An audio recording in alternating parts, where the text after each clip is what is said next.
In fact, the last 2 times they've played have gone the full distance, gone to a third and deciding game. The other encounter was the semi-final of the Japan Open last year. So our match officials, Bert van Horenbeck of Belgium and Jan Hancock of England.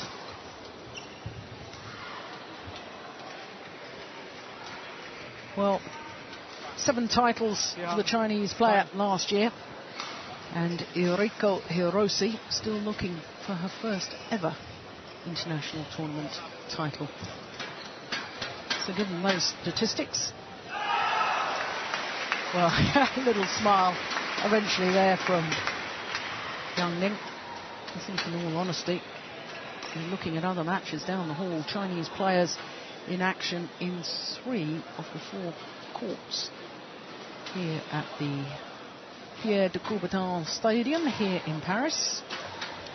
The Chinese coaches will be remarkably busy today, and I suspect as the week progresses. Phenomenal year last year for Wang Yihan.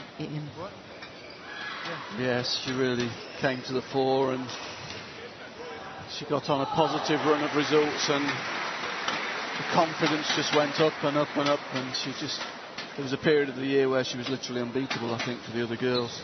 This year's not been quite as such plain sailing as we've said earlier. Maybe all that success last year has just created a little bit of pressure for her. Ladies I think that was certainly one of the factors in the defeat in the final Japan. Of the Uber Cup. But on my left, Wang Yihan, China. We have to say, serve, level, play. Definitely the player to beat here. Yes, just picking up on that point, only 3 individual tournaments so far this year for Wang Yihan. Runner-up at the All England Championships in Birmingham. Failed to retain the title she'd won there in 2009. Wonderful final it was too against Tina Bourne, as she is now.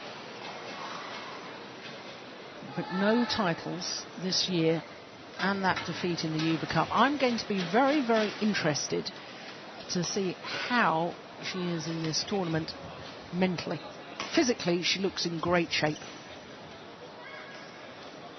Well, as we were saying in the last match, another example of the type of athlete that China prefer for ladies singles. Very tall, very rangy, great athletic ability, a really super athlete. But most major championships, as in most sports, are actually won in the mind rather than the body in the end, because at this level, when you get to this stage of the week of World Championships, they're all great athletes, and it comes down to who's the toughest in the mind. Serves over, 2-1.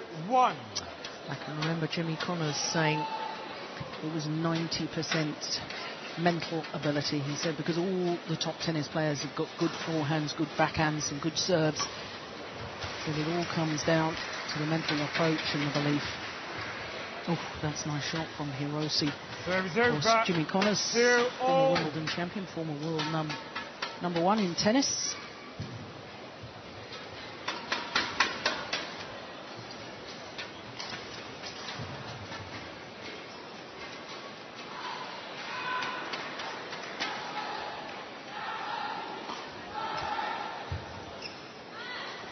Yeah, nicely done. And I wouldn't be at all surprised if Wang Yihan plays an awful lot of trying to get Eriko Hirose to lunge forward to the net, because I'm not quite sure if you can see, well, we certainly can't at the moment, but hopefully you will be able to see that the Japanese player has got strapping. Yeah, you can just see it there on her right hamstring, and I can tell you it was during the Philippine Open in 2007. I was sitting right behind the court. She lunged forward, her foot slipped, and she very badly tore that hamstring, and she was out for months. But it's obviously still giving her problems. It's strapped again today.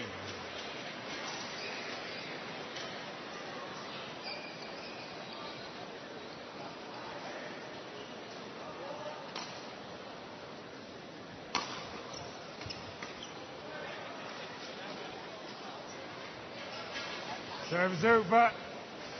4-all.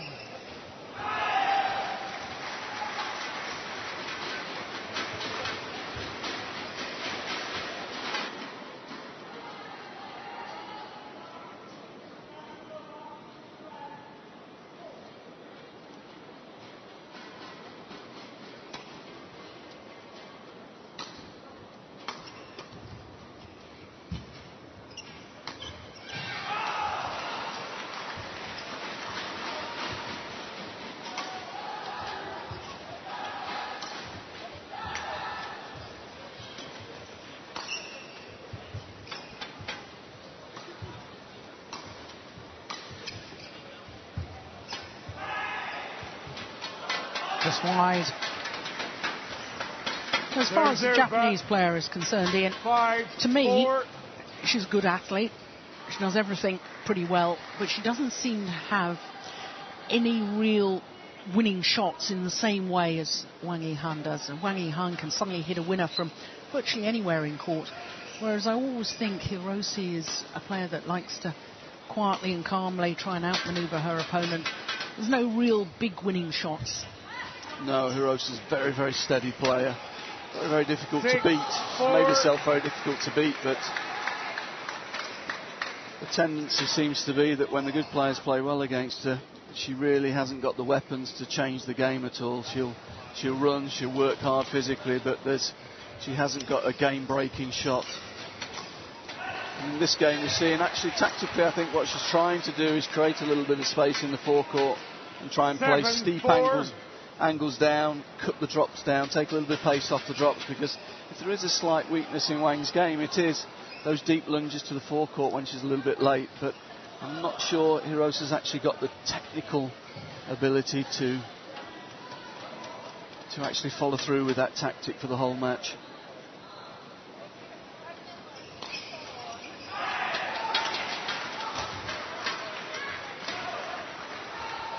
That's interesting, Ian, because I've always thought that Wang Yihan has another slight weakness, which is when you push flat towards her backhand side, she always tries to play with a round-the-head action rather than take it on the backhand, and I think that actually gets her into trouble a number of times.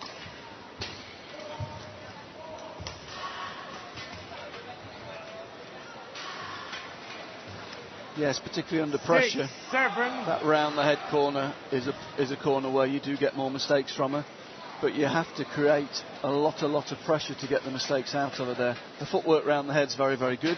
Yes, when she's going deep into court, it's when it's sort of almost like a doubles flat fast exchange. Just a quick look there of Yonikura, Asian Games gold medalist in 2002, now coaching the women's singles players in Japan. Almost that type of shot, but obviously I was talking about the Chinese player. Yeah, no, it's something Tina does very well against her. In that matchup between Tina Rasmussen, Tina Borner, she is now, married name. That's something Tina does very well. She punches very flat and hard into that corner against her and has posed problems to her with that tactic. But I'm not sure Hirose has really got the sort of technical armoury to actually utilise a tactic like that. What she will do is she'll keep working. She's a very tenacious player. When Yihan's level drops at all, she'll be right there to take advantage of it. Service over. 7-9.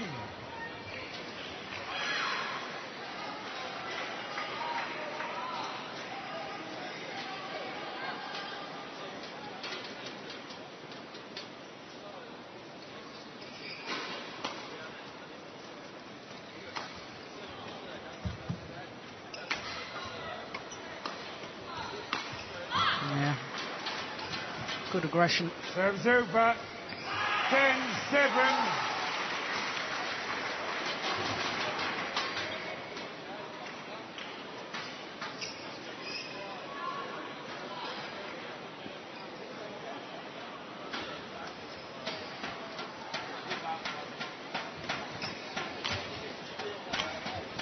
Oh my goodness. Completely lost her footing there, Wang Yihan. Well, she got up very quickly. I don't